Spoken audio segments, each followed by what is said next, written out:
visión del COVID-19 y todo lo que tenga que ver con la salud en Chile en el día de hoy. Y para eso, bueno, nada menos que tenemos en línea telefónica, y nada más digo, a quien es el hoy día flamante presidente del Partido Republicano, José Antonio Kast. ¿Cómo está, José Antonio? Buenos días. Buenos días. Bien, dentro de lo que es toda esta crisis que nos afecta no solamente a nivel nacional, sino que a nivel mundial. Así que muchas gracias por esta posibilidad de conversar con ustedes. Siempre es agradable tenerlo acá en nuestra, bueno, aunque sea por la línea telefónica, pero en los estudios, y preguntarle derechamente cuál es su visión de lo que está pasando hoy en Chile. Bueno, es un momento absolutamente crítico que nunca nos había tocado vivir en la historia reciente de nuestra patria, y que se ha afrontado de distintas maneras. Uno, por el área sanitaria, que lo ha llevado, a mi juicio, bastante bien para las condiciones en las que nos encontramos el gobierno. Y digo bastante bien porque si analizamos lo que está sucediendo en los otros países latinoamericanos, donde muchas veces algunos tienden a comparar las medidas, nuestro piso es bastante mejor en términos de cobertura, en términos de números, de cómo nosotros llevamos adelante la crisis y cómo nos fuimos anticipando a las medidas que había que tomar para que esto no produjera una curva en el contagio mucho más alta y colapsaran los sistemas de salud. Han habido críticas que a mi juicio son bastante pequeñas y muy politizadas respecto de algunas de las medidas de las autoridades de salud, como por ejemplo que no se ha decretado la cuarentena total a nivel de todo Chile, como se hizo en Argentina, pero claramente las medidas que se han tomado acá muestran un resultado mejor hasta el momento que lo que se ve en Argentina, Perú, Ecuador y en otros países donde se decretó la cuarentena total, pero sin medidas paliativas para que la gente se pudiera abastecer o pudiera hacer algunas diligencias básicas. Y eso se ve en los números. La cantidad de contagiados, si bien en Chile podría ser más alta en comparación con los otros países, también se debe a que Chile tiene números más serios, se hacen más test, y lo que uno puede evaluar es la letalidad de este virus. El porcentaje en Chile es muy inferior a lo que vemos en Argentina, Ecuador y Perú. O sea, claro, si vemos los números en Chile son todavía absolutamente bajitos. Si bien es cierto, hay 7 fallecidos hoy día que lamentar, la mayoría de ellos, o casi todos adultos mayores.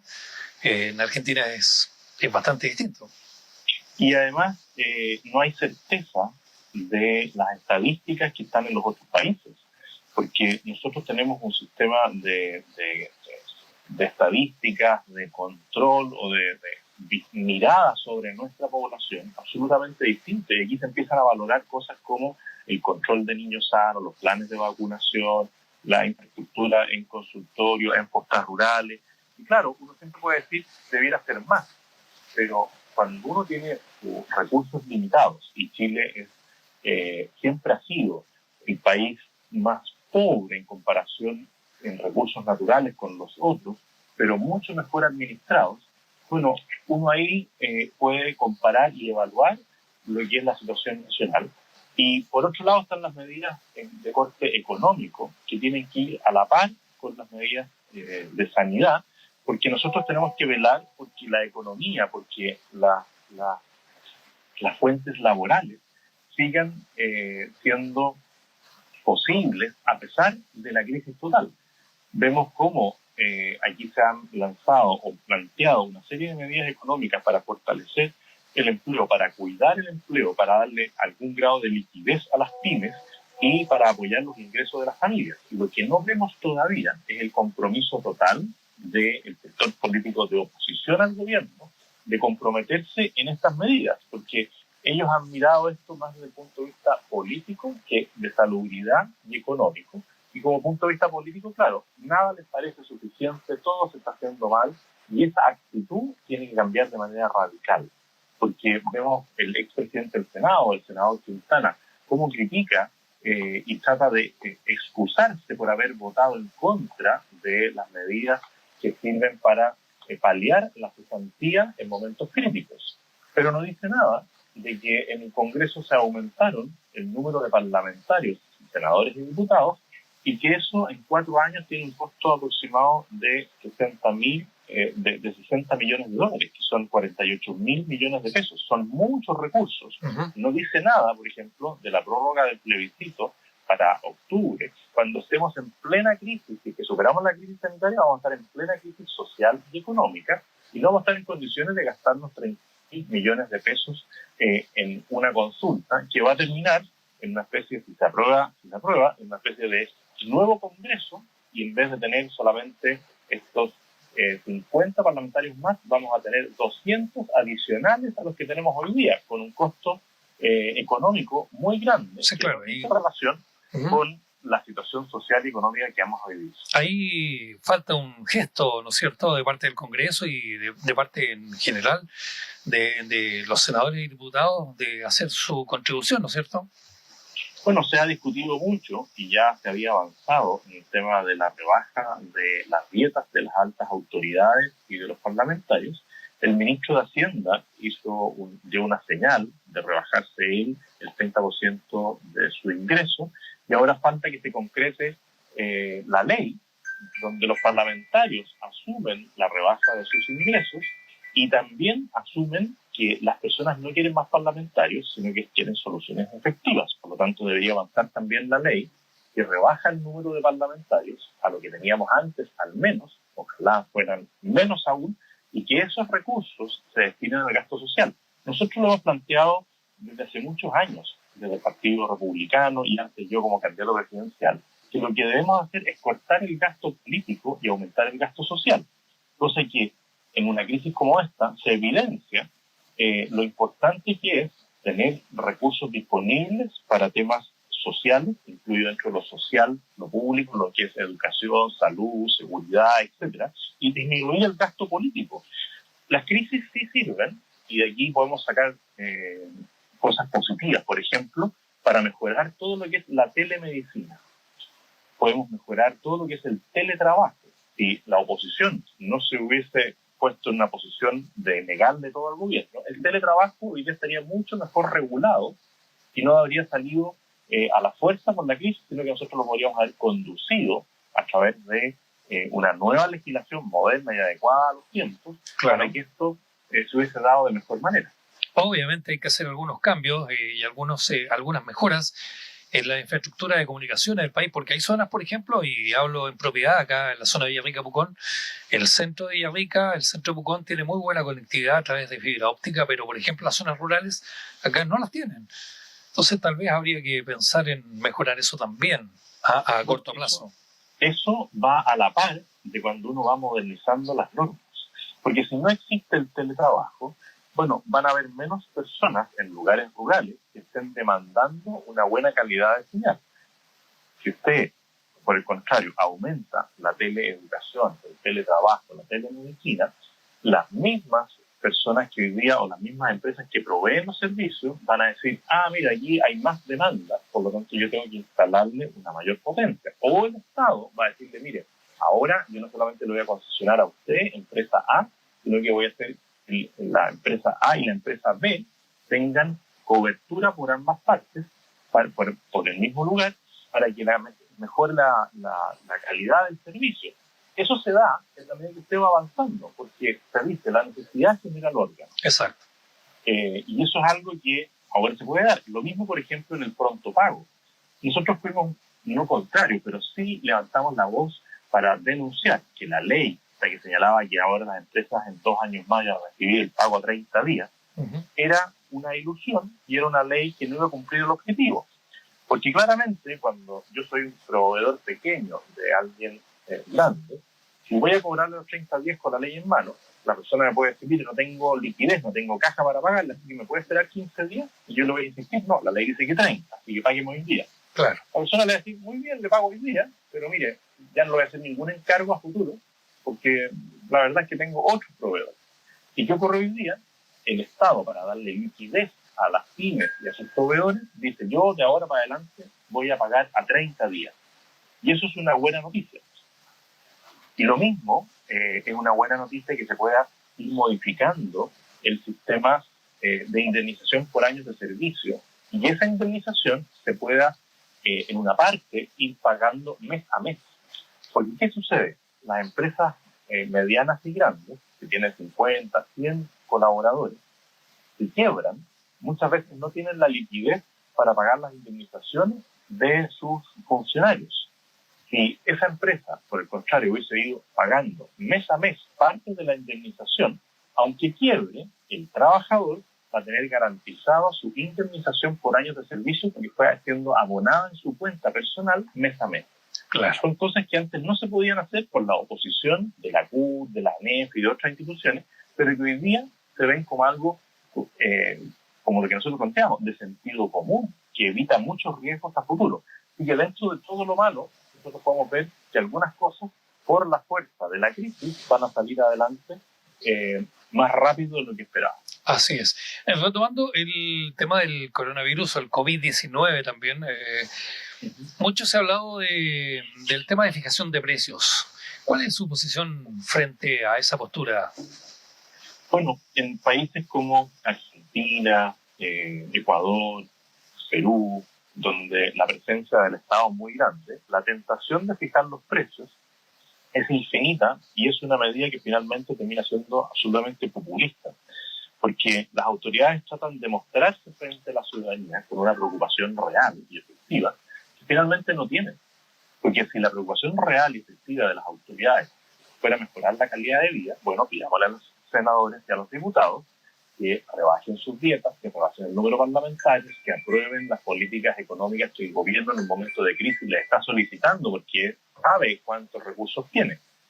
Hoy día el gobierno, ¿qué es lo que está haciendo? Es fijando algunas medidas concretas para los servicios básicos para las personas de menores recursos. Porque si yo fijo los precios, lo que pasa es que tendría que fijar también la cantidad de productos que se puede llevar. Porque si no, las personas que tienen más recursos van a ir y se van a llevar todo más barato y se produce después el mercado negro. Claro, exacto. Se tiene que empezar a controlar el mercado negro con inspectores municipales, con carabineros, con militares, para que no se produzca el mercado negro. Pero va a gastar recursos en otras cosas que antes no tenía que gastar. Usted tiene que buscar un justo equilibrio. El justo equilibrio es proveerle a las personas más necesitadas los servicios a un costo razonable, que es lo que ha planteado el gobierno y llegó a un acuerdo con las grandes cadenas de abastecimiento de alimentos, por ejemplo, y le dijo, usted por favor, o usted mantenga, porque si no se lo tendría que fijar yo por la ley de catástrofe, claro, mantenga los precios que tenía hasta antes de la crisis, porque tiene abastecimiento garantizado. Como usted tiene eso garantizado, bueno, eso ya hay una especie de fijación de precios concordada con las distintas empresas que es razonable. Pero cuando el Estado fija todos los precios, finalmente lo que se produce es lo que se produjo en Chile en el año 72-73, que había fijación de precios, pero había mercado negro. O usted le fijaba los precios, por ejemplo, en esa época, a algo muy simple, a un completo, y decía, este completo vale 100, y después, como yo tenía que producir algo que era más caro, bueno, se achicaba la salchicha, se ponía menos tomate, el pan era más chico, entonces claro, al final yo tenía un completo de la mitad del tamaño, pero vendiéndolo a 100. Porque todo se va ajustando. Uno no puede pensar que regulándolo todo va a tener una mejor calidad de vida. Usted tiene que mantener un Estado fuerte, eficiente, pequeño, que vaya ordenando las cosas, y una sociedad con libre mercado que vaya asignando los bienes, y si alguien se extralimita, tiene que tener una sanción radical. Pero sí, tiene que ser en armonía. A ver, pero en el caso particular, por ejemplo, yo veo el caso que ocurrió acá hace algunos días en un supermercado X, no lo voy a nombrar, se estaba vendiendo un quintal de harina que normalmente vale entre 9.000 y 10.000 pesos en 25.000 pesos. ¿Qué ocurre en ese caso? Bueno, primero hay un abuso. Sin duda. Y eso es evidente. Y cuando uno ve que se da abusos, uno como autoridad lo que hace es concurrir a ese lugar y decirle a los encargados o dar una comunicación oficial, decirle, mire, nosotros no vamos a autorizar abusos. Para que no hayan abusos, yo tengo que tener leyes claras que puedan sancionar a la persona. Si no tengo las leyes claras, le puedo aplicar otras medidas que van en paralelo, que son legales, como por ejemplo ir a esta institución, a ese supermercado, y controlarle si está cumpliendo con todas las normas laborales, de higiene, de seguridad, y decirle, mire, usted aquí quiere abusar, bueno, yo no voy a abusar, le voy a aplicar la ley como corresponde a usted, y le puedo llegar a clausurar su local porque usted no cumple con las normas de higiene y seguridad de la empresa. Usted puede llevar a una persona que abusa a recuperar el orden a través de distintas normas que son legales. Pero lo que sí sirve mucho es garantizar el abastecimiento a otros locales para que no se produzca esta dispersión, esta distorsión en los precios, porque los productos suben de valor cuando hay escasez. Aquí lo que no ha habido es escasez en la medida en que yo sigo manteniendo la cadena de abastecimiento. Pero hay distintas maneras, que no es solamente la fijación de precios, para llevar al proveedor, en este caso al supermercado, a cumplir con lo que corresponde, y eso lo puede hacer la autoridad. La autoridad no solamente regula a los proveedores a través de la fijación de precios, sino que tiene muchas otras alternativas para hacer cumplir la ley de acuerdo a la misma legislación que hoy día está vigente. De acuerdo a lo que está ocurriendo en el país, ¿usted cree que el gobierno, las autoridades han tomado las medidas adecuadas? Yo creo que sí, porque si yo veo el desarrollo en temas de salud, la suspensión de clases totales el 15 de marzo, la declaración del estado de catástrofe más adelante, la utilización del 2% para temas de salud, del 2% constitucional del presupuesto, las medidas económicas y hoy día ya la cuarentena total sectorizada y barreras sanitarias en distintas partes, creo que es la manera más adecuada de enfrentar esta pandemia y los resultados hasta el momento, porque nadie tiene certeza en cómo se prolonga y se propaga esta epidemia. Hasta el momento, los resultados han sido positivos en comparación con lo que ha ocurrido no solamente en países sudamericanos, sino que también en países europeos y americanos de otras latitudes. Así que dentro de lo que se puede hacer, dentro de lo que se puede programar y determinar desde la autoridad, yo creo que han actuado de manera correcta. Perfecto. José Antonio, y esto del coronavirus sin duda nos va a traer consecuencias negativas, pero de acuerdo a eso, ¿cuánto cree que nos va a afectar en la inversión y el crecimiento como país? Bueno, nosotros lamentablemente ya hemos tenido una especie de pandemia política que partió con una violencia inusitada el día 18 de octubre del año recién pasado. Claro. Y eso ya produjo un efecto en muchos pequeños emprendimientos y generó una cesantía que no esperábamos de 300.000 personas que hoy día es más difícil aún que encuentren un trabajo estable. También destruye la informalidad porque esas personas que quedaron sin empleo se fueron a manejar un Uber, se fueron a hacer compras a distancia, se fueron a hacer cosas que los mantenía ocupados y con ingresos y eso se perdió. Por lo tanto, a esa crisis política tenemos que añadirle esta otra crisis sanitaria que lo más probable es que dure entre 3 y 4 meses mínimo para superar el primer embate de esta crisis y de ahí viene el intento de recuperación económica que va a ser difícil y por eso no se entiende que se sigan realizando gastos en temas políticos cuando lo que tenemos que hacer es levantar o lo que vamos a tener que hacer es levantar social y económicamente el país. Por lo tanto, las perspectivas no se ven buenas, al menos por los próximos 4 o 5 años. El mundo entero va a enfrentar un proceso de recesión que va a ser de los más prolongados de la historia moderna. Claro, bueno, vemos a Italia, por ejemplo, que está sumida en una crisis tremenda, un país que podemos decir que estaba dentro de los países desarrollados en la región y, sin embargo, hoy día su crisis no tiene un futuro muy incierto. En particular, Chile ha logrado sobrevivir bastante bien a esta pandemia, ¿no? Sí, nosotros lo que sí necesitamos es unidad. Necesitamos unidad en torno a mensajes claros y eso nos da la autoridad. Y también es importante que los referentes políticos, que son opositores políticos al gobierno, que es legítimo, entiendan que hoy día no se pueden sacar ventajas pequeñas sobre situaciones puntuales que puedan afectar al gobierno o a alguna de las decisiones. Uno tiene que mirar el conjunto de las decisiones.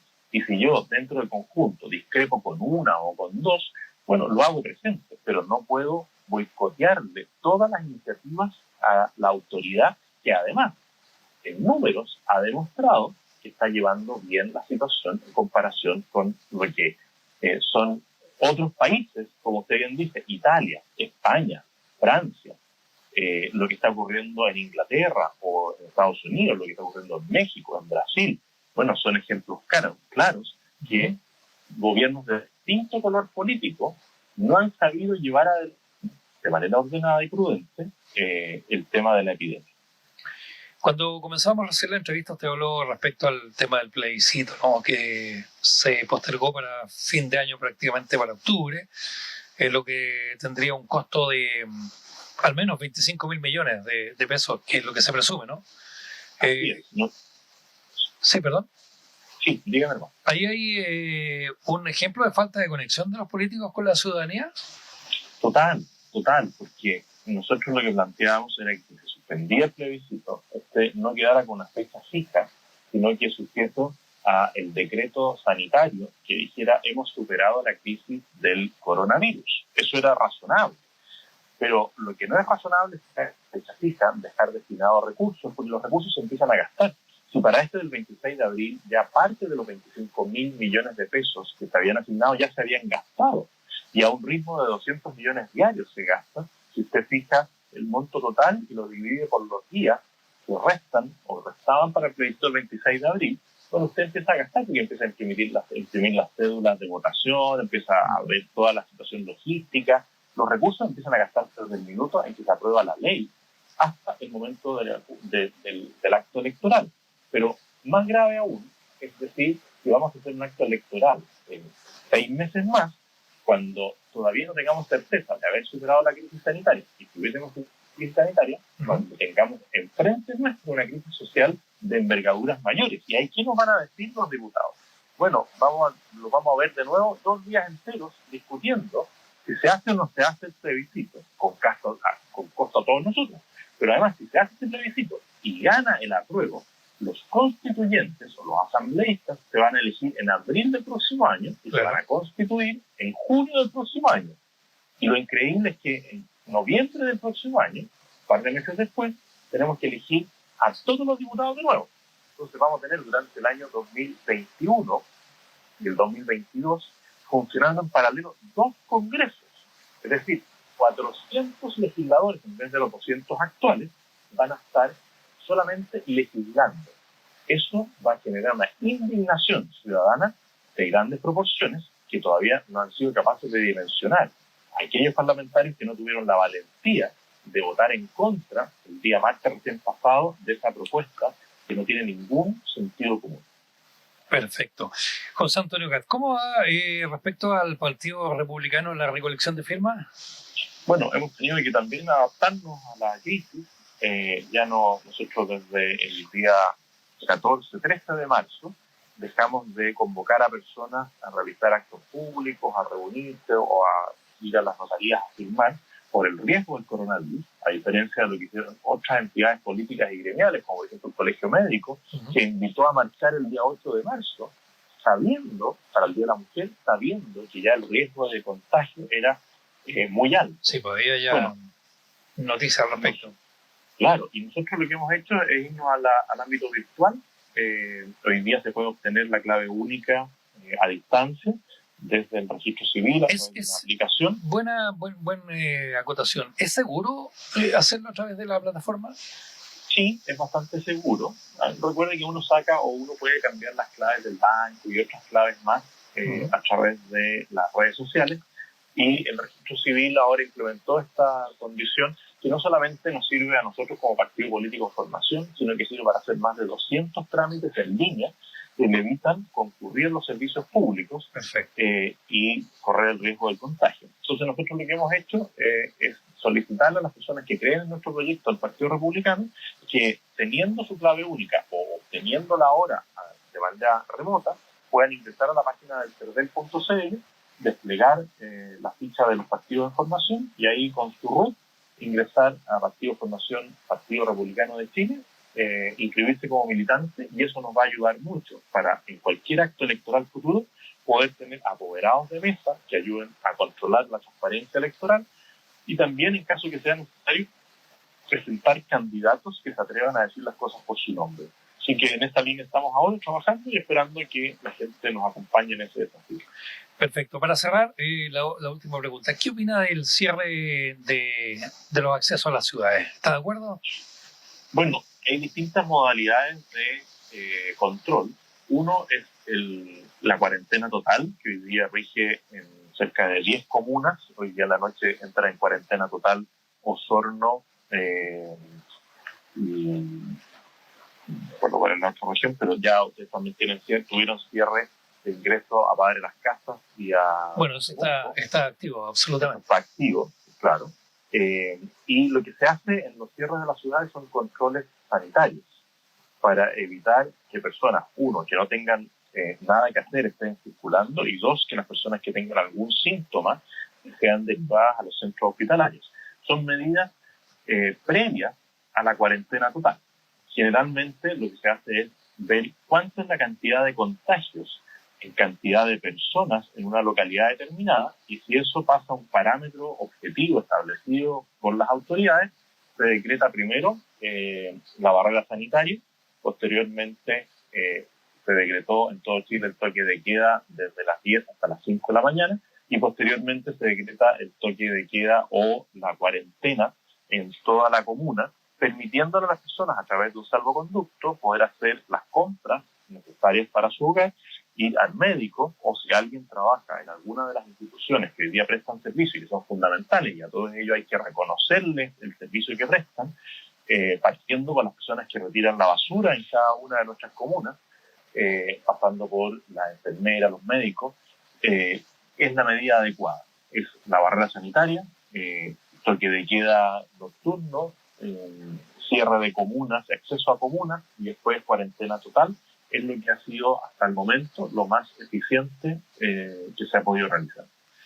Perfecto. Bueno, agradecer una vez más al presidente del Partido Republicano, José Antonio Kast, con Radio La Rica esta comunicación para mantenerse, obviamente, en contacto con quienes acá también lo apoyan desde la zona lacustre.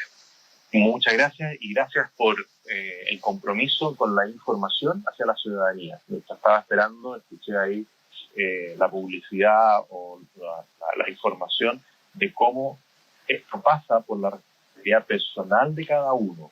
Si no tiene que salir a hacer un trámite urgente, no salga de su casa. Si sale, tome las medidas precautorias que sean requeridas, y siempre lávese las manos varias veces al día. Así que muchas gracias a ustedes por el trabajo que siguen realizando. Que esté muy bien, ¿eh? Muchas gracias. Hasta luego. Ahí estaba entonces contacto directo con José Antonio Kast, que nos entrega algunos de sus tips en esta jornada en que, bueno,